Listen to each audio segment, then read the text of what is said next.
everyone, thanks so much for joining me. In this video we're going to cover reclining hand to big toe pose, or Supta Padangusthasana. It's a wonderful hamstring and hip opener. You might find it handy to have a strap. Okay, I'm going to actually show it with two.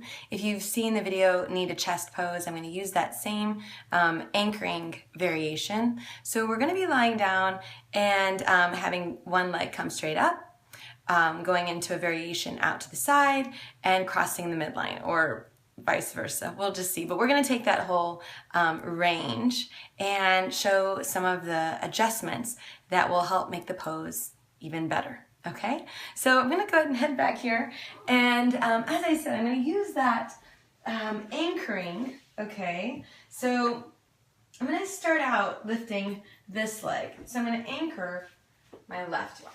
So I'm going to loop it around my left foot as well as my right hip crease. Okay, so I'm going to go ahead and get that situated in such a way I don't want this buckle in my hip crease. Okay, so none of this is required, but I think it gives a good visual of the actions that I'll be doing with this leg, okay? Because when we lay down, it's just really easy to check out and not pay attention. I always know I'm in a little bit of trouble. Like, I take a risk when I ask all my students to lay down because I'm certain that they're going to hear maybe 20% of what I say. So I try to, really pick and choose my instructions. So anyway, so, and the same with myself. When I lay down, I'm like, oh, I have to think so much more to stay aware, okay? Because it's so relaxing, right, to lay down. So getting this all situated, and I want to have the strap tight enough where I feel really anchored. So what this is doing is I'm pushing across. I'm just going to adjust this a little bit so I can get it on the ball of the left foot. So as I'm pushing into my left foot, and I've got this strap, okay, in my hip crease, it's really helping my thigh bone to stay grounded without me having to work as hard. So I don't often do it this way, but I thought for the video it's a good visual. So you're totally fine if you're not doing this variation here with the strap. Okay, so you're just going to be bringing your pick one leg in towards you. What's really important is that the other leg is active. Okay, so pressing and trying to keep both thigh bones in the hip joints, keeping these center lines, center hip, knee, ankle, all lined up for the seamless channels of the joints and for the muscles to engage appropriately to be effective, to keep the joints nice, open, and yet secure channels throughout the body. So you might use a strap to put around the other foot as you reach it up. Okay, so here I'm working, I'm still active, I'm equally active. If you imagine this pose standing, because it is, it's a standing balance pose as well. Okay, you could do the exact same things, and for me, the left foot would be my standing leg. But anyway, I want to be active, okay, still keeping that center line in both legs, still keeping head of the arm bones in the shoulders, and keeping length in the spine. Okay, so this is a place to explore, okay, and just breathe and making sure that you're keeping the spine nice and neutral. I think I'm going to start by crossing the midline. So you could do it in phases, truly. So at first, I'm just working on crossing the midline and yet keeping my hips level. And I want to really be active across the ball of the foot and very specifically underneath the big toe. Okay, because that really just assists immensely in keeping the center line of the leg all lined up. Okay, I might explore bringing the leg a little higher. I might have to take it a little lower. Okay, so we're just focusing on the pathways for the breath. I'm holding on to both ends of the strap with my left hand and extending the right arm out to the side. So as I cross that, like, some degree, I'm keeping my shoulders level, and I'm currently keeping my hips level. You might notice, especially if you don't have a strap looped, okay, around, that your right hip or whatever hip might be hiking up. Really try to stay grounded. The more grounded you are, the more you'll be able to explore your flexibility. So, okay. Now, if I wanted to cross completely, okay, then, and it's a little bit tricky with this other strap around my leg, but if I want to take this all the way, okay, if I don't adjust things, I feel a little off kilter with the spine. So I would scooch my seat, okay, the opposite direction of my twist, and then I'm able to keep this sense of openness all up and down. And I'll show this, try to show this on the second side. Okay, when I come back up, I'll have to realign the spine. Now, when I take it out to the side, this hip is going to want to pop up. All sorts of things are going to want to happen to compensate because it's a lot of effort. Okay, so I'm going to try to watch for all that. I'm holding on to both ends of the strap with that same side arm. And then the other thing I want to do is just a slight, okay, so you have to play with this. It's a slight turnout of the hip, knee, ankle, still staying in line. But as I take that leg out to the side, I don't want to close off any channels. So that's why I have a slight external rotation. And then taking the leg to the side, still being active with this one. Okay, shoulder blades staying down. I'm really trying, okay, to keep my hips as level as possible. And breathing, trying to stay active in the lifted leg here. Especially, I think this happens to everyone, the thigh muscle will want to check out, okay?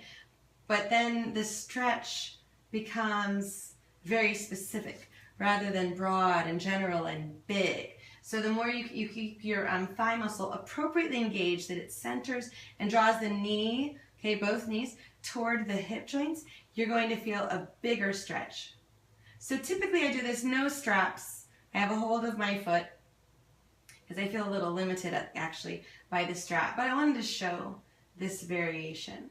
It's really important in between sides to pause, I think, okay? I'm gonna keep the strap fairly handy, but to pause and just feel how different. I mean, one leg will feel like a foot longer than the other, but the stretch isn't limited to the leg, hopefully. Okay, as long as you've kept the channels open in the hips, then the conduit was open, right?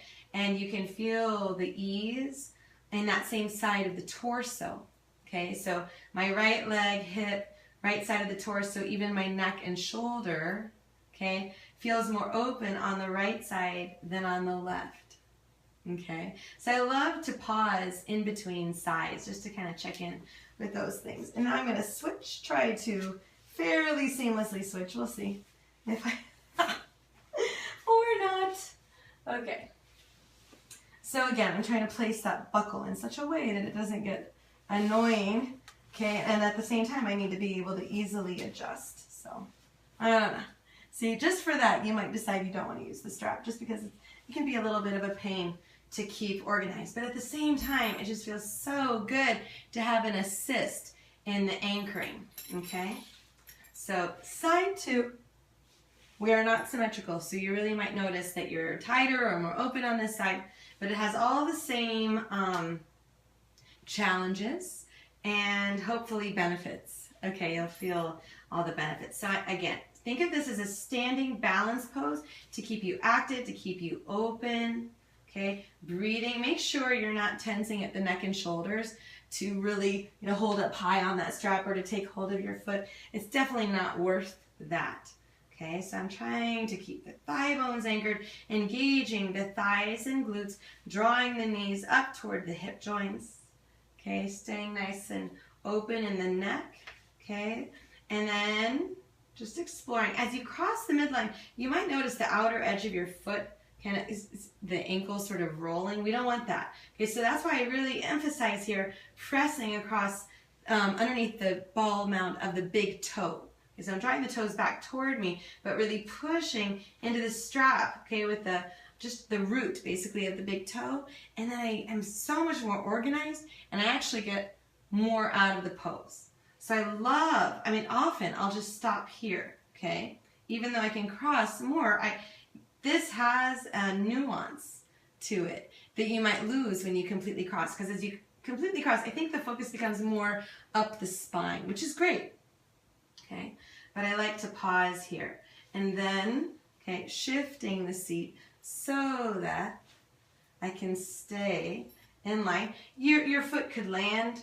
A lot of the time, I don't, I'll either keep it hovering to stay more aware, or I'll place a block under the foot and watch it to keep my ankle nice and neutral, as well as to keep the foot active. So I'm trying to stay appropriately active and yet feel, okay, right, the openness, the sense of calm and peace that this pose really lends itself to. Okay, so I would stay in each thing much longer than what I'm doing right now, but for the sake of time, okay, just kind of showing each thing. So as I come back to the center, I want to realign the spine, reaffirm, okay, all of my alignment. And then as I take it out toward the camera here, I'm going to get a slight external rotation, and I might adjust, okay, you know, tweak it, okay, but I still want to stay active with that right leg and hip, and not let the hip really pop up, but keep the channel open, lengthen the spine, okay, trying not to, so I'm trying to keep my hips level-ish, okay, mostly, as close as I can get, heart still open, carefully coming back to the center, okay, and then releasing, props to the side, okay, just kind of checking in for a moment, hopefully just feeling all the benefits, okay, and then you can roll to a side and come up. And I always have to fix my hair. Okay, but then just checking in, noticing how you feel. Oh my goodness, I mean, it's a fantastic pose. It's a great pose to do at the beginning of the day, at the end of your day. It's just really nice because it loosens up all the little knots, okay? Especially as you stay aligned and breathing and feel good while in the pose. That's really important. Anyway, Supta Padangusthasana, or reclining hand to big toe pose. I hope that this was helpful and that you have a wonderful day. I'd love to hear from you. Namaste.